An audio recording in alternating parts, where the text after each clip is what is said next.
Golfeurs, bonjour et bienvenue pour une nouvelle vidéo de 33 Golf Lab au Golf Park d'Ambès, à quelques kilomètres de Bordeaux. Et aujourd'hui nous allons aborder une thématique très importante en termes de fitting qui est le réglage du lie de vos fers et de vos wedges. Alors cette vidéo vient de se positionner en complément d'un article qui a été publié sur notre site avec le lien qui s'affiche à l'écran. Et aujourd'hui nous allons réaborder cette notion de lie, de ce paramètre clé du fitting sous trois angles. Le premier, on va réexpliquer brièvement pour ceux qui nous découvrent ce qu'est le lie. Dans un deuxième temps, expliquer à nouveau les implications fortes de ce paramètre lors d'un fitting, en quoi c'est vraiment important. Et enfin, je vous expliquerai une nouvelle technique plus simple, tout aussi efficace de mesure de ce lie que nous avons développé en collaboration avec Tom Wishon. Et alors le lie, qu'est-ce que c'est? Le lie en anglais, si on reprend la terminologie, le lie en anglais ça signifie reposer. Et le lie d'un club correspond effectivement à la façon dont ce club va venir reposer sur un sol plat, en liaison avec sa longueur et en liaison bien sûr avec le shaft et ce sol. Donc ici par exemple j'ai mon fer 7 qui a un lie de 60 degrés, ici j'ai un wedge, un 54 degrés de loft qui a un lie de 62 degrés, et je peux reprendre tous les clubs qui constituent mon sac. J'aurai un putter par exemple à 70 degrés jusqu'à un driver qui fait environ 58 degrés de lie. Alors avant de passer au deuxième point, c'est-à-dire les implications de ce lie sur le jeu, et notamment sur la direction on va le voir, je voudrais faire deux remarques. La première, c'est qu'il n'existe pas à l'heure actuelle, et il n'a jamais existé sur le marché des clubs de golf, de lie standard. Autrement dit, les fabricants peuvent proposer des clubs avec des lies sensiblement différents. Ça, c'est la première remarque. La deuxième est encore plus importante, c'est qu'il existe sur le marché, là aussi, de l'équipement du golf, des tolérances de fabrication. Autrement dit, on peut tout à fait se retrouver avec deux fer 7 qui seraient à première vue identiques, mais qui auraient des lies différents, de plus ou moins 2 degrés. Dans un sens upright, comme dans un autre plus flat.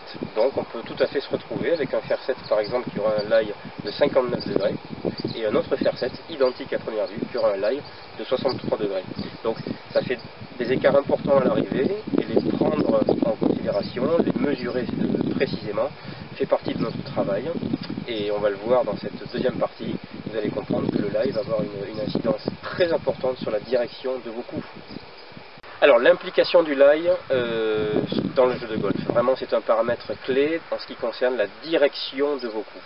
Autrement dit, il faut bien comprendre que le lie, dont j'ai parlé dans la première partie, est un critère statique, c'est-à-dire que ce club ici a un lie donc statique de 60 degrés. Mais ce qui intéresse le fitter, ce qui intéresse le club maker, c'est de savoir quel est le lie que ce club doit avoir par rapport à tel joueur ou telle joueuse au moment de l'impact. C'est-à-dire qu'on cherche effectivement un club qui revienne toujours parfaitement square, bien sûr, mais parfaitement plat par rapport à la ligne de jeu.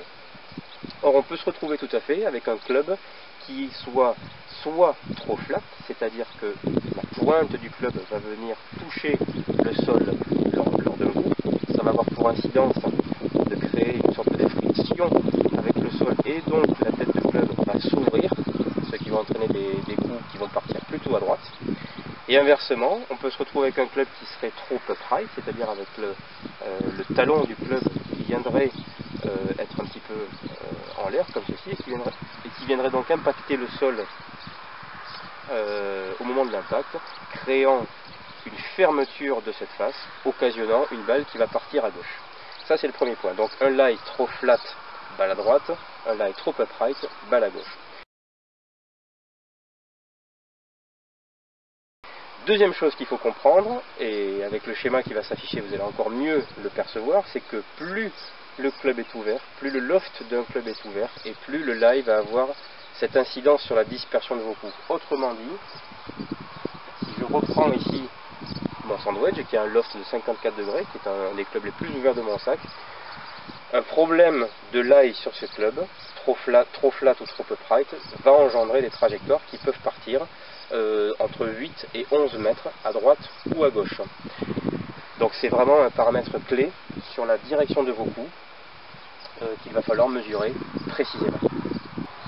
Alors par rapport à ces clubs qui nécessiteront donc un lie plus ou moins upright ou flat par rapport à votre morphologie et à votre swing.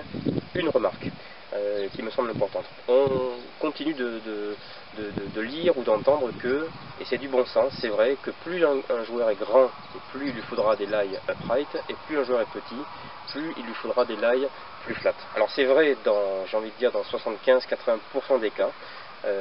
C'est vrai quand on est grand, plus upright, petit, plus flat, mais il existe des contre-exemples et j'ai pu les voir, les constater en fitting lors de ces 3 dernières années. Eh bien, des contre-exemples de joueurs très grands qui avaient finalement besoin de lies plus flat sur leur club, et inversement, j'ai aussi rencontré des joueurs plutôt petits, en dessous d'1m70, qui avaient besoin de lies plus upright. Donc, méfiez-vous des apparences. Je pense que le mieux, l'idéal, c'est vraiment de venir vérifier sur place, en direct, lors d'un vrai fitting, chacun des lies de vos clubs, et voir s'ils sont parfaitement adaptés à votre morphologie et à votre jeu, à votre swing. Alors, troisième rubrique de cette vidéo, justement, lors d'un fitting, comment va-t-on mesurer ce lie? Eh bien, traditionnellement, on l'utilise toujours, ce qu'on appelle une planche à lie, un lie board en anglais. Cette planche permet effectivement, en venant taper dessus, de mesurer précisément le lie qu'il faudra apporter à chacun de vos fers. Donc c'est une planche que, classiquement, on pose au sol. Ensuite, on positionne un sticker sur la semelle du club, ici j'ai un fer 7, et on demande au golfeur de venir taper une balle sur cette planche.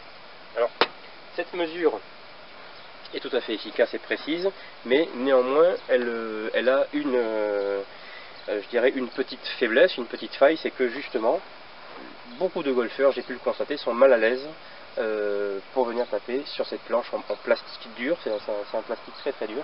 Ils sont mal à l'aise, ils peuvent être amenés peut-être à swinger différemment de ce qu'ils auraient fait si ça avait été de la moquette, un tapis de practice ou sur de l'herbe. Donc pour remédier à cet inconvénient, avec Tom Wichon cet hiver, nous avons réfléchi à une solution alternative et tout aussi efficace pour mesurer le lie de vos fers. Alors cette méthode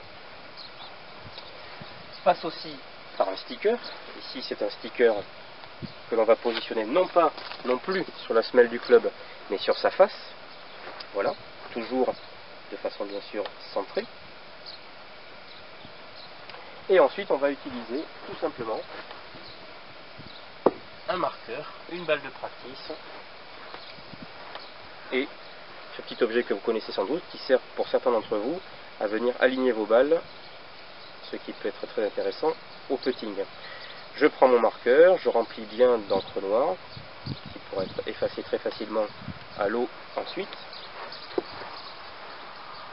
et je vais tout simplement venir placer cette balle dans une ligne, dans ma ligne de jeu. Je me situe vraiment en condition de jeu, mon fer 7, et je vais venir taper cette balle. A priori, c'est mon fer 7, donc le lie doit correspondre.